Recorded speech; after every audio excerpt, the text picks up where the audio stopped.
Hi guys. So this video is going on from the last video that I did about Peter, this 70-year-old guy.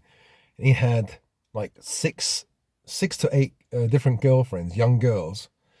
And this guy was so jolly. He was so happy in the first video.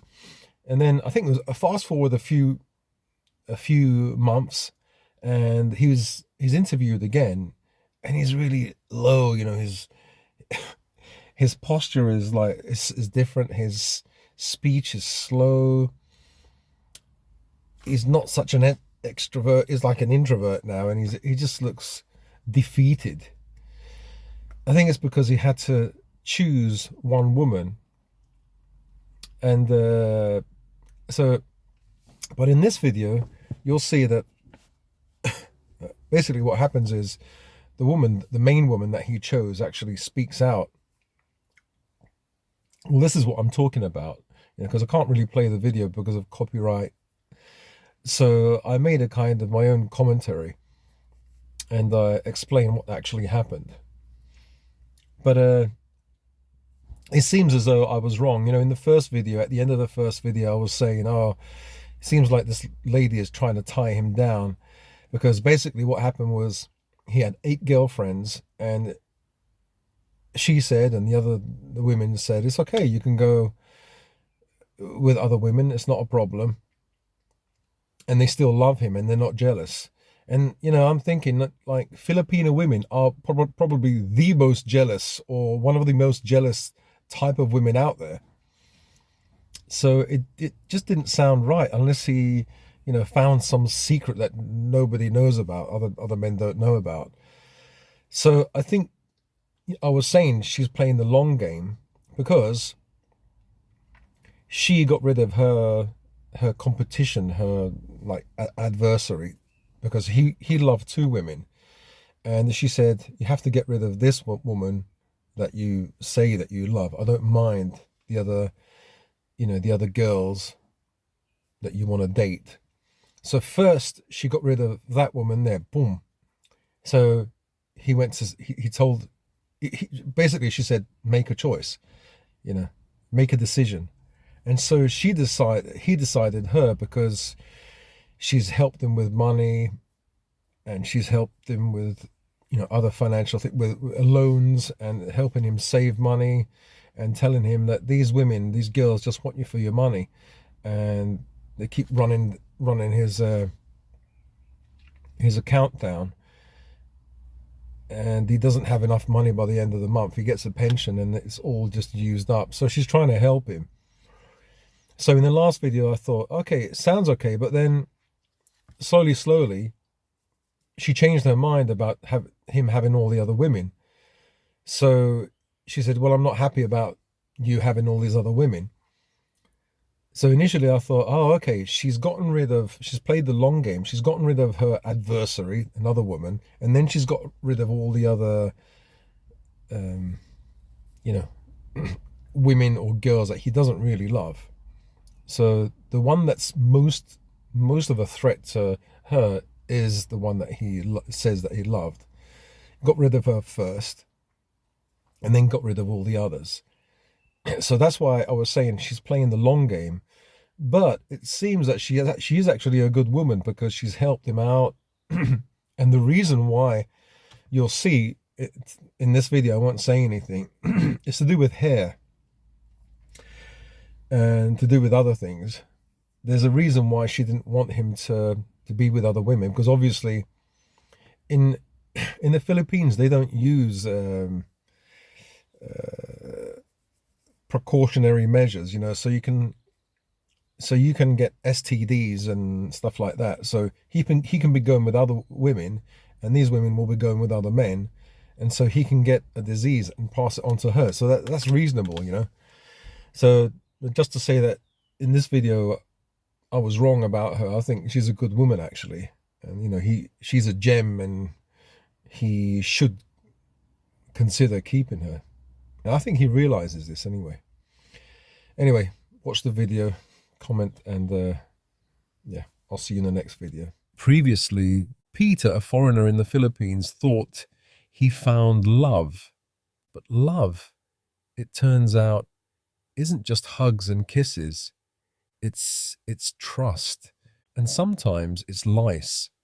Welcome back to the saga of Peter and Sarah, a story of devotion, suspicion, and one accidental encounter with meatballs. Today we dive deeper than ever. This isn't a joke.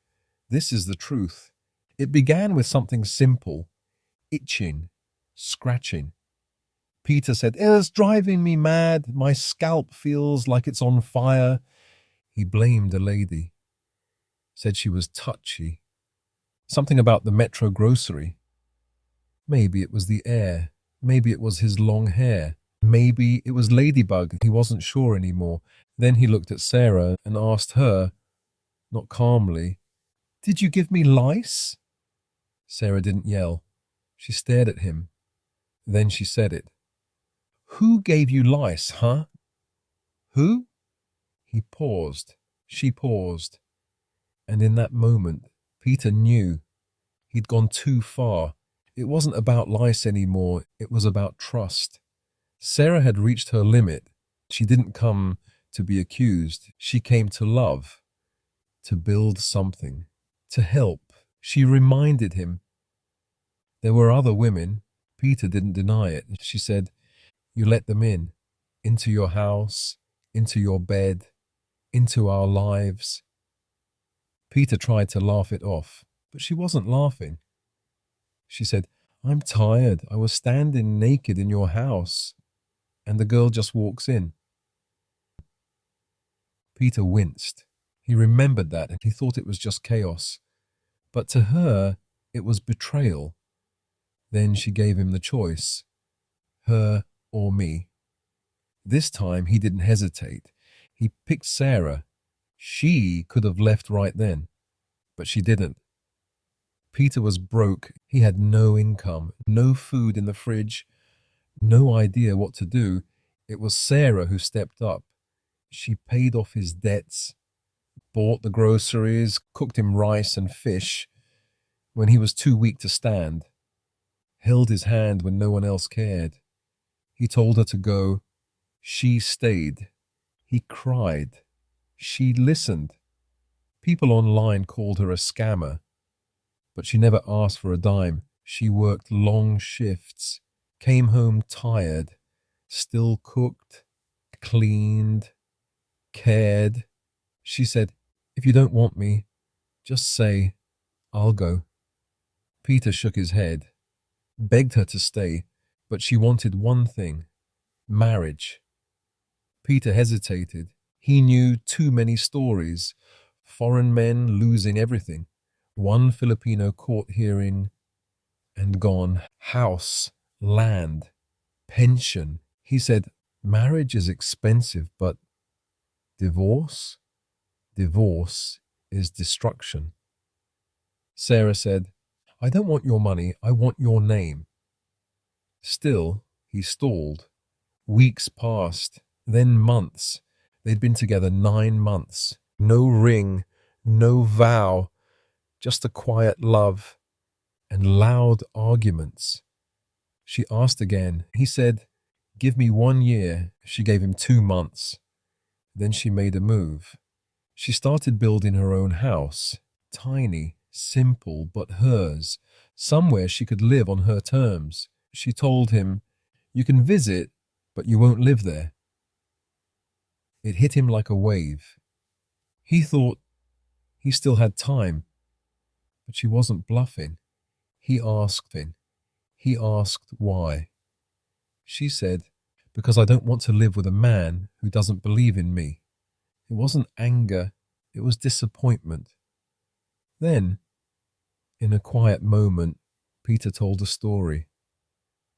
A long time ago, before Sarah, he met someone, a woman, stunning, beautiful lips, soft voice, high heels. He said she looked like a princess, smelled like a dream. They went to a motel, lights off, clothes off, and then something unexpected, something Extra, Peter whispered. It was meatballs down there. He was frozen, didn't know whether to run, scream, or just pretend it didn't happen. He left, didn't judge, just confused. When he told Sarah, she didn't laugh, so she didn't mock him. She just said, "You didn't know?" He said no. She nodded. "I believe you, but still, I'm disappointed." Now the countdown is on. She gave him 2 months. He's halfway through. They still live together. They still share a bed. But something's changed. He feels it when she cooks quietly, when she scrolls through house plans, when she doesn't ask him to help anymore. She's pulling away. Peter says, "She doesn't think I believe she'll go." But deep down, he knows she will. The truth is, she's rare, a Filipina who never asked for anything, but gave everything. When Peter had lice, she cleaned his hair. When he had no dinner, she cooked with borrowed rice. When he had no plan, she became the plan. And Peter sees it now. He says, "She's better than any woman I met in America. They asked what I earned. She asked how I felt." He doesn't want to lose her, but he still hesitates, still fears marriage. It might cost him everything, except the one thing that mattered, her. And I'll be honest with you, I was wrong about Sarah in the first story. I thought she was just another story, another Peter and Filipina saga bound to crash. But she's not like the rest. She worked, she cared, she waited. She never begged for cash or played the victim. She's the 1%. A gem. And Peter, he might lose her for good.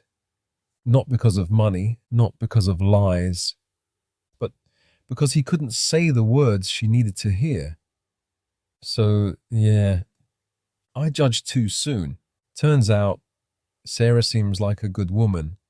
I'm not judging Peter, though. I can understand where he is coming from and doesn't want to commit as he likes so many other girls. Ultimately, he has to choose. He has to choose. Artificial love, we just make it up, 'cause reality will never be good enough. And even if it was, we just mess it up, 'cause we already lost, addicted to the rush. I never meant to fall. All I wanted was a touch of artificial love. We just make it up, 'cause reality